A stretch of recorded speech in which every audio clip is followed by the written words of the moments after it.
नमस्कार, India daily देख रहे हैं आप और आपके साथ मैं हूं ऋतु। शुरुआत करते हैं बुलेटिन और सबसे पहले बात मिडिल ईस्ट से आ रही उस बड़ी खबर की जिसने एक बार फिर से दुनिया की चिंता जो है बढ़ा दी है। अमेरिका और ईरान के बीच तनाव एक बार फिर से खतरनाक मोड़ पर पहुंचता दिखाई दे रहा है।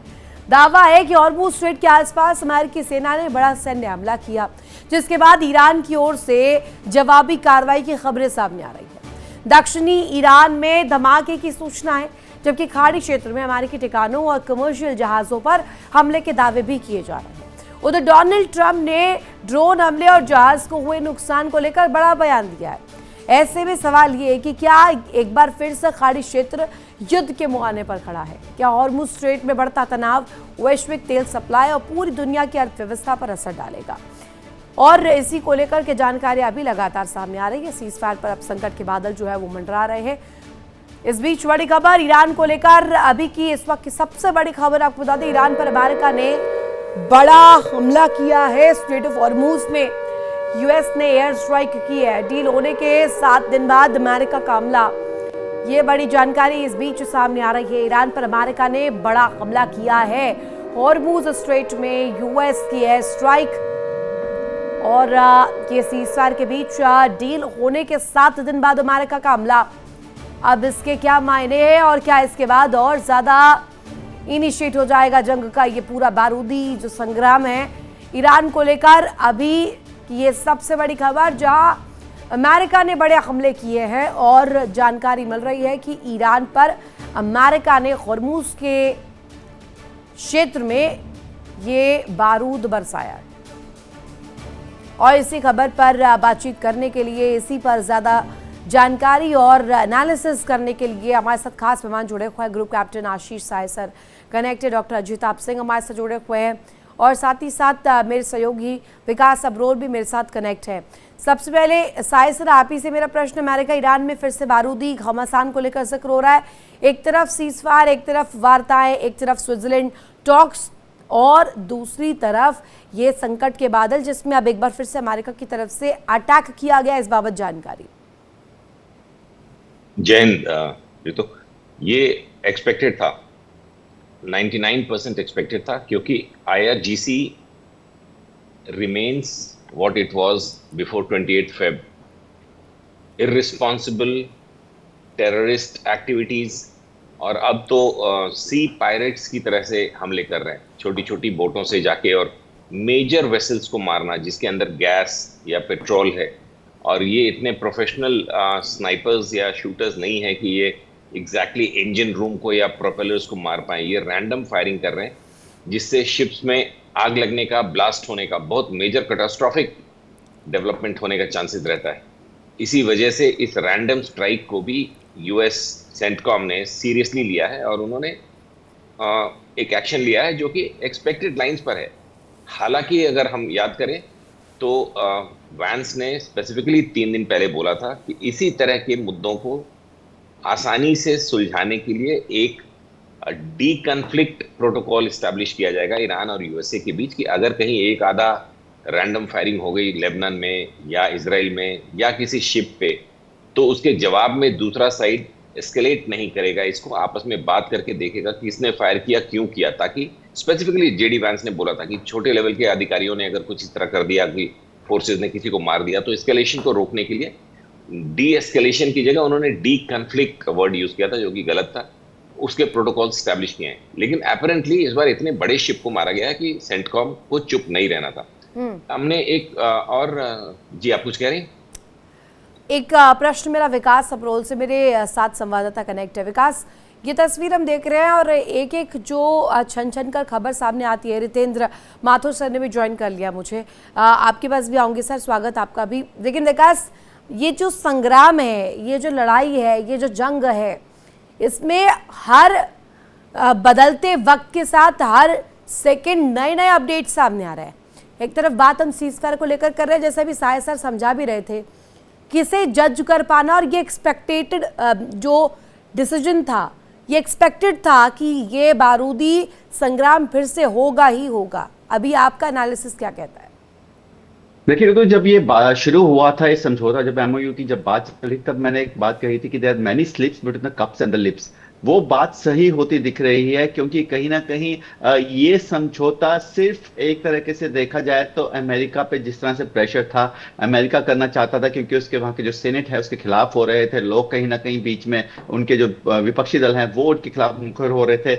वहीं पे ईरान को भी समय चाहिए था अपने आप को एक बार फिर से एकजुट करने का, अपनी तैयारियां करने का, तो एक ये समय लेने का एक तरीका था। और आईआरजीसी और जिस तरह से ट्रंप जो है, जिस तरह से लगातार बयानबाजी, ट्रंप जिस तरह से लगातार बयानबाजी करते हैं, प्रोवोकेटिव स्टेटमेंट्स देते हैं, जैसे कि समझौते होते होते भी उनकी कुछ ऐसे ऐसे प्रोवोकेशंस स्टेटमेंट्स में आ जाती हैं जिसके कारण आईआरजीसी भी रिएक्ट करता है। तो ये चीजें बहुत मुश्किल थी ये होनी, और मैं लगातार यही कहता था कि बहुत मुश्किल है ये समझौता हो, क्योंकि एक ट्रस्ट फैक्टर भी दोनों में नहीं है। और आईआरजीसी का एक धड़ा जो नहीं चाहता था कि अमेरिका के सामने झुका जाए, और अमेरिका और ईरान में एक सबसे बड़ी खास बात कि दोनों इस शांति समझौते में अपने आप को बड़ा दिखाने की कोशिश कर रहे थे, और यही जो उनकी सोच और जो नीति थी, रणनीति थी, वही एक बार फिर से इनको युद्ध के मुहाने पे ले आई है। और आप देखिए जिस तरह से ये लगातार ये, और खासकर देखिए बीच में जो पाकिस्तान को डालना वो भी बहुत बड़ी भूल थी, क्योंकि आपको कोई ऐसा देश इसी पर मेरा प्रश्न रितेंद्र सर से, और अजिताभ जी हमारे साथ जुड़े हुए हैं। अजिताभ सर शायद अभी कनेक्ट नहीं है। रितेंद्र सर मुझे ज़रा ये समझाइएगा, ये जो हमले किए गए, जैसे कि अभी साय सर ने बताया, इस दफ़ा इम्पॉर्टेंट टारगेट्स को टच किया है। ऑयल के जो ट्रांसपोर्टेशन के लिए जो जहाज़ इस्तेमाल किए जाते हैं, इम्पॉर्टेंट वेसल्स को टारगेट किया गया है। ये क्या दिखाता है, अमेरिका की अब मंशा क्या है? रितेंद्र सर।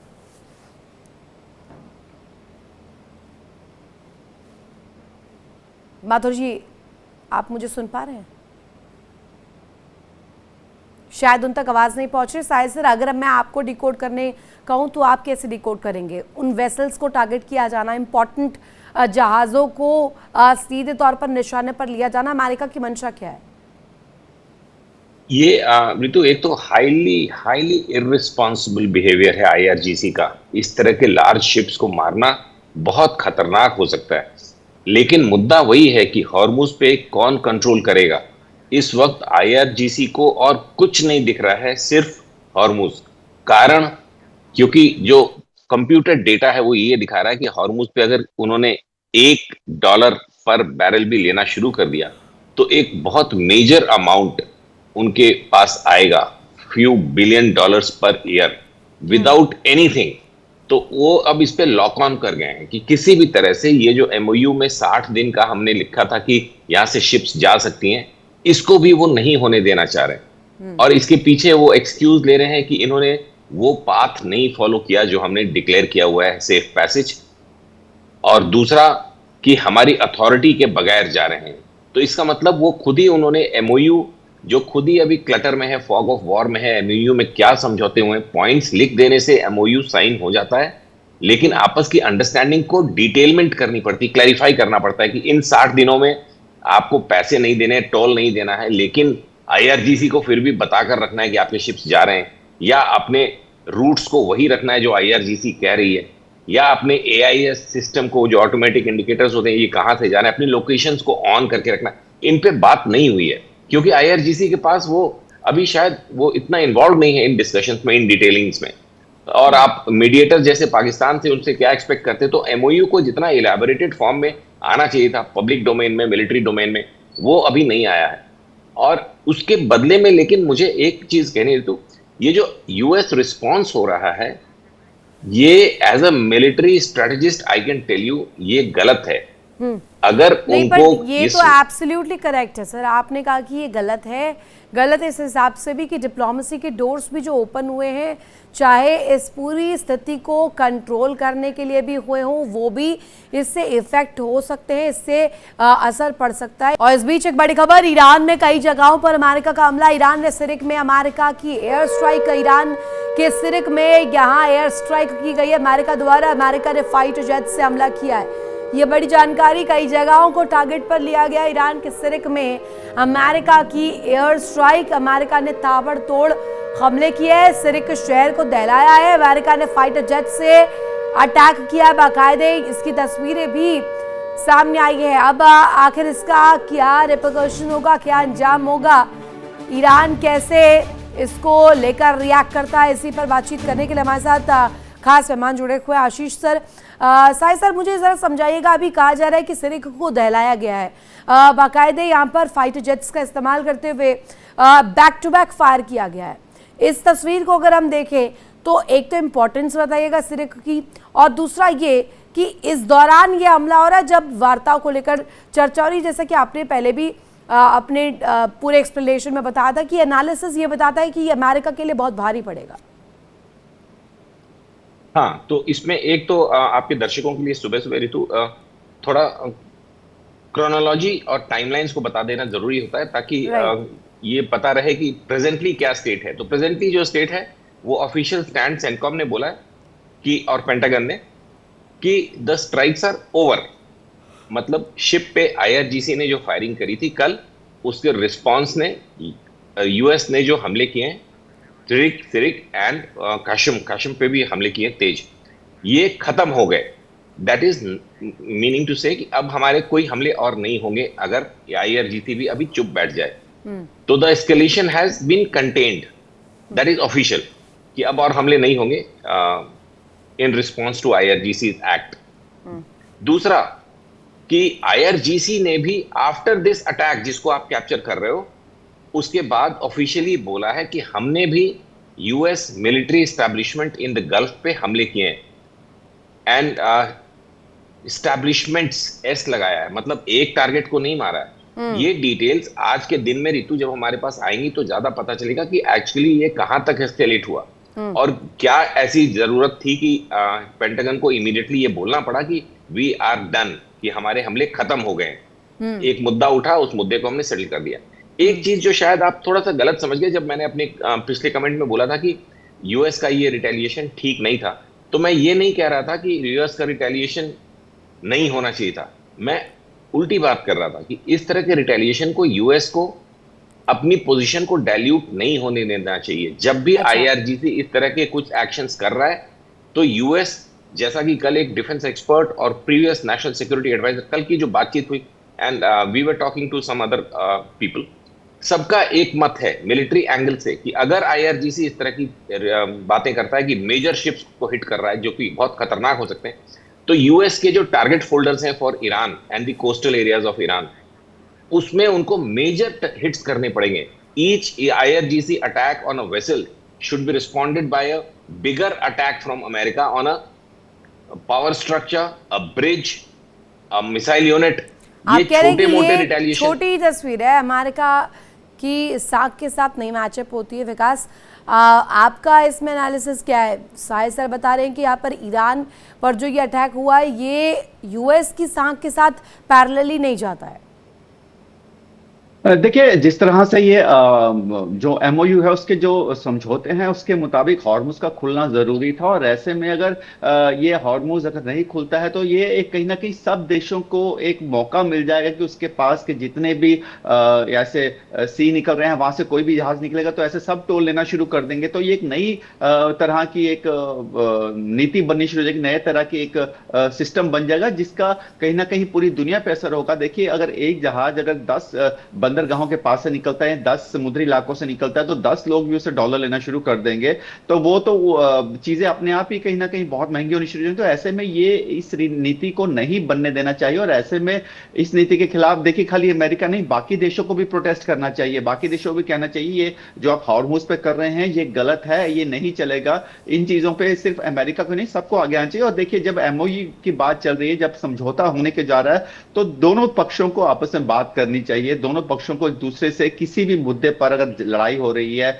कोई अनबन हो रही है, तो वहां पहले बातों से बात करनी चाहिए। लेकिन जिस तरह से मैं पहले भी कह रहा हूं, आईआरजीसी का एक धड़ा जो चाहता ही नहीं है युद्ध हो, और चाहता ही नहीं, माफी दिया, शांति हो, और ये साफ साफ दिख रहा है कि वो यही कर रहे हैं, और वो मौका ढूंढ रहे थे, वो चाह रहे थे कि किसी भी तरह से हम लोग अमेरिका के खिलाफ हो। जैसे ही उन्होंने एक जहाज पे हमला किया तो उसके बाद स्ट्राइक्स जो है आपस में कहीं ना कहीं हुई हैं। हालांकि अभी जो वीडियोस हैं, जो जैसे ईरान बता रहा है कि उन्होंने स्ट्राइक्स की हैं, उसके वीडियोस अभी आए नहीं हैं, आएंगे तो बहुत जल्द उसका भी पता चल जाएगा। लेकिन अगर हुए हैं तो ये कहीं ना कहीं दोबारा से एक बार फिर से प्रोवोकेशन वाली बात है, और युद्ध जो है ये खत्म नहीं होगा, ये इससे बढ़ता ही जाएगा।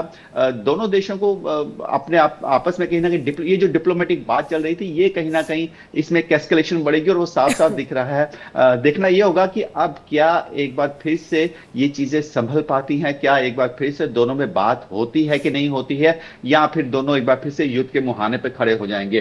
क्योंकि हालात यही लग रहे हैं कि ये जितना मर्जी आपस में समझौता कर ले, जितनी मर्जी वार्ता कर ले, जितने मर्जी पॉइंटर बना ले, लेकिन हॉर्मुज और यूरेनियम को लेकर बात अटकी है, और वो अटकी ही रहेगी, वो कहीं किसी भी तरह से सॉल्व होती नजर नहीं आ रही। ऐसे में कुछ देशों को बीच में आना पड़ेगा और इनको बैठ के समझौता कराना पड़ेगा।